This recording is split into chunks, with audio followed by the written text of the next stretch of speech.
Anti-Semitism appears to be growing all over the world. Now, over the weekend, police in Cyprus thwarted a terror attack targeting Jews. To talk about this in more detail is our foreign affairs expert and the host of the Foreign Desk, Lisa Daftari, who joins us once again from Los Angeles. Lisa, according to media reports, the planned attacks against Israelis and Jews was by Iran's Revolutionary Guard Corps. That was until the Cypriot intelligence stepped in to collaborate with both Israel and the United States. Right. Well, thank God for their collaborations and the fact that the Americans and the Israelis were able to get there in time to alert Cyprus officials that there was such a plan in the pipeline, that they were able to stop it. You know, obviously it's known by Iran's Revolutionary Guard that a lot of Israelis have moved to Cyprus, to Greece, that live all throughout the Middle East and on the European coasts. And for that reason, they find it to be an opportunity where Israeli intelligence perhaps is not as active as it is on the Israel mainland, but that where they can get their appendages, where they can get, individuals and communities and still call it a victory. But in this case, again, a great example of a plot that was foiled. Of course, this plot being now denied by Iran's regime, but it was in fact the Revolutionary Guard.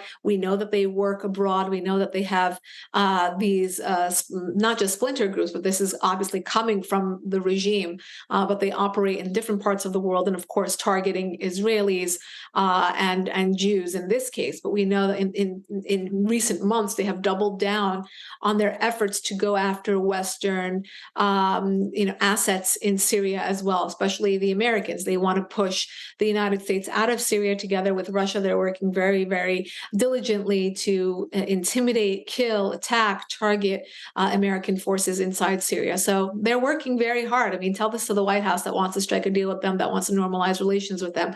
This is what Iran's regime is up to.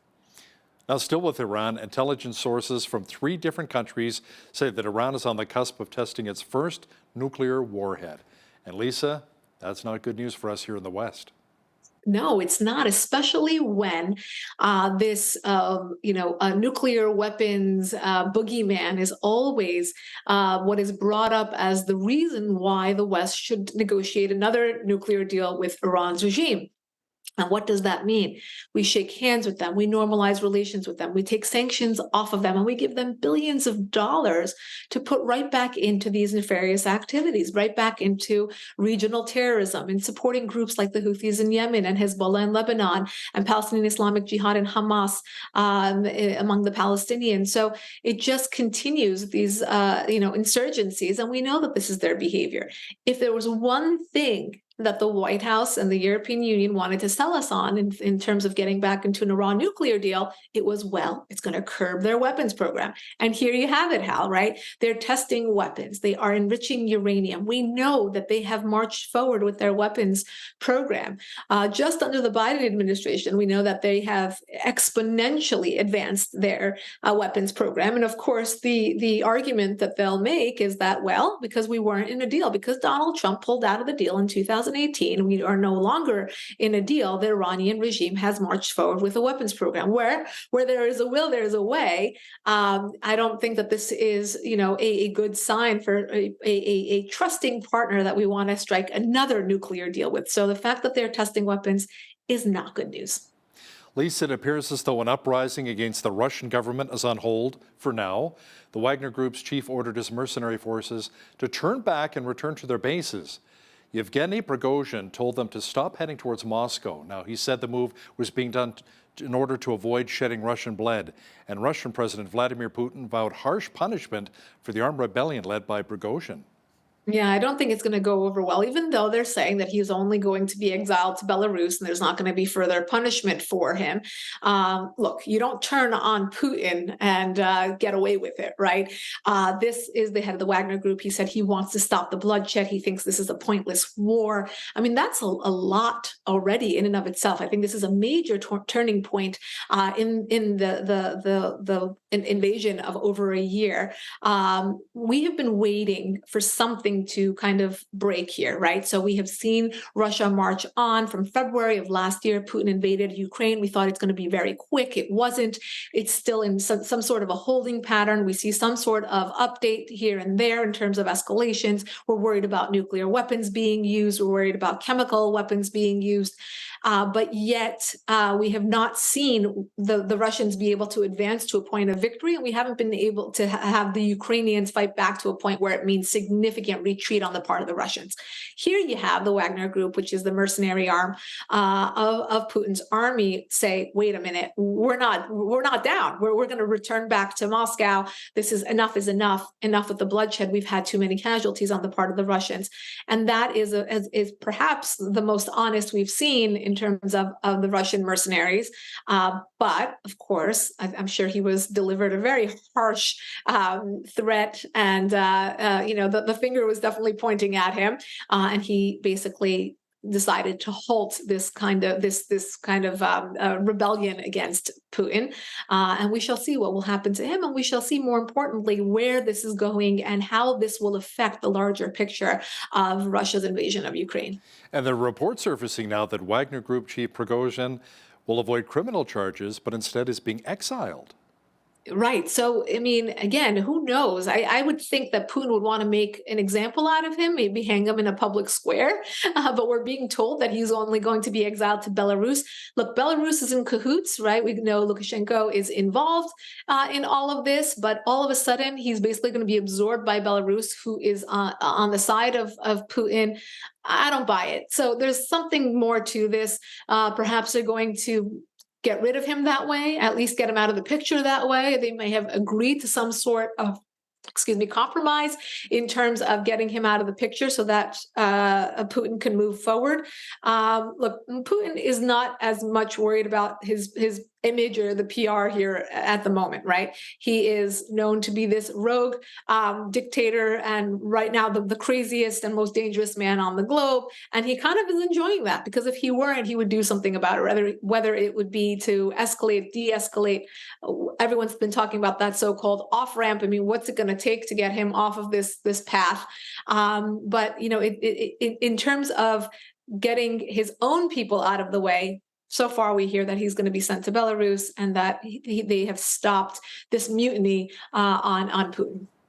When it comes to Putin, he uses fear as a control tactic. So many dictators around the world still use that same tactic so many years later. Lisa, a number of Chinese companies have had charges filed against them for illicit fentanyl production.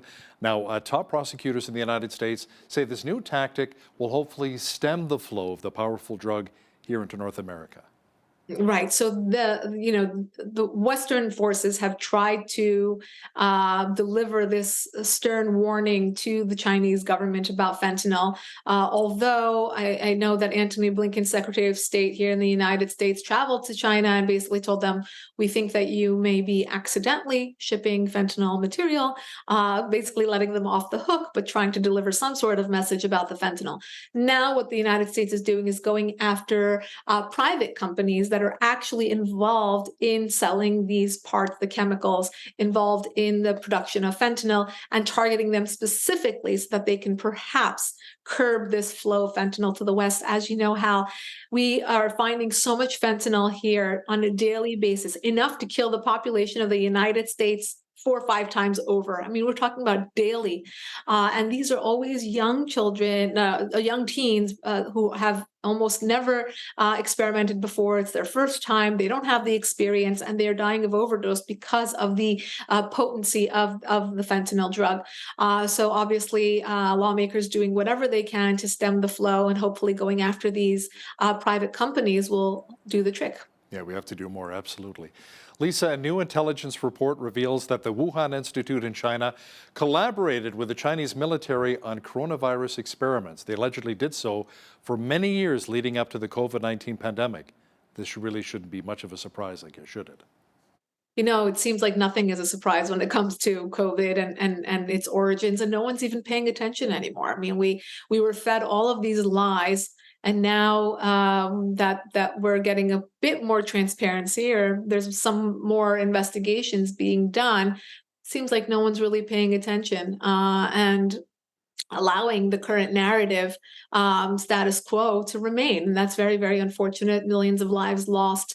And our own governments were not able to give us the truth or protect us, or even when there were questions or there was kind of some sort of just curiosity as to how, what, where, when, why, people were shut down, whether it was on social media, in the government. We know of individuals who were in the hospital with COVID, and if they were not vaccinated, they weren't treated properly. These are big accusations to make against the medical community, and I don't blame them. This is the information that the medical community was given, whether it came from pharmaceuticals, whether it came from legislators who were in the power to do so, whether it came from Fauci or the Chinese government, et cetera. The point being that people were lied to and there was no transparency. So here, when we have these kinds of stories come out where the first few people to even get COVID were from the lab, they were working together with the Chinese military. We tried to push the Chinese. Certain lawmakers here in the United States said, don't touch the Chinese, don't talk about the Chinese. This is something that we have to deal with, and allowing this to spread. It's unfortunate, but I really do hope that we can correct the narrative in a way that puts us all in a nonpartisan way to get the truth on this. Yeah, transparency is key. Lisa, now still in Asia, the North Korean government has called a recent visit by the U.S. submarine Michigan to South Korea a rehearsal for the further deployment of nuclear subs around the Korean peninsula. The USS Michigan visited the port of Busan in South Korea back on June 16th.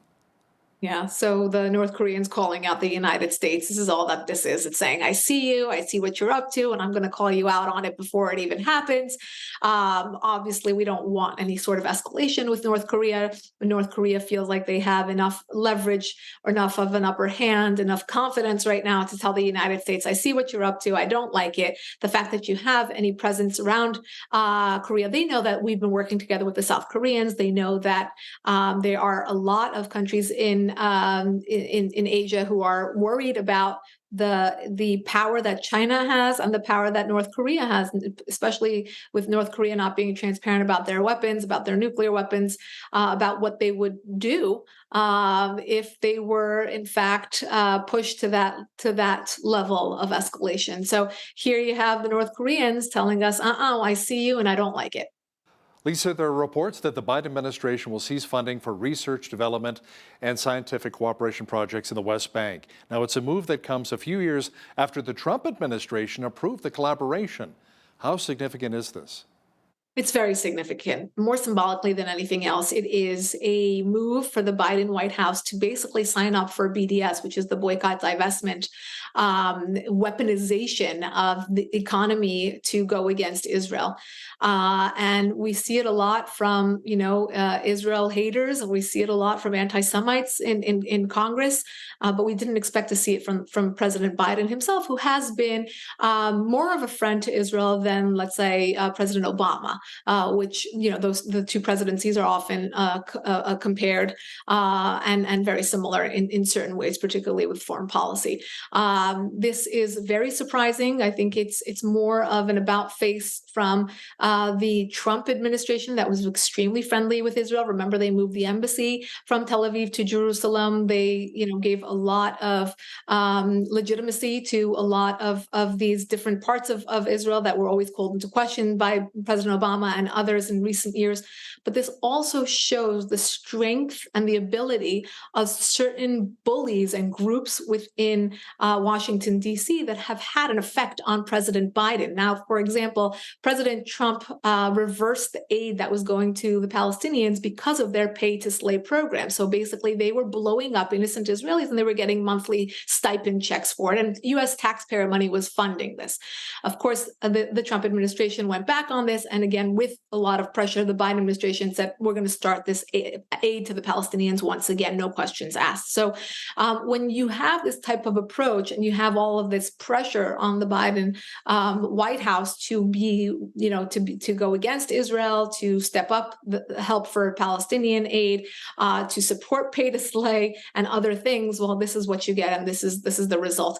Now, the only thing I ask people to do is never, ever fall for the fact that when they conflate, well, this is just an academic boycott, or this is just, this is about the West Bank, or it's about the so-called settlements. It's not.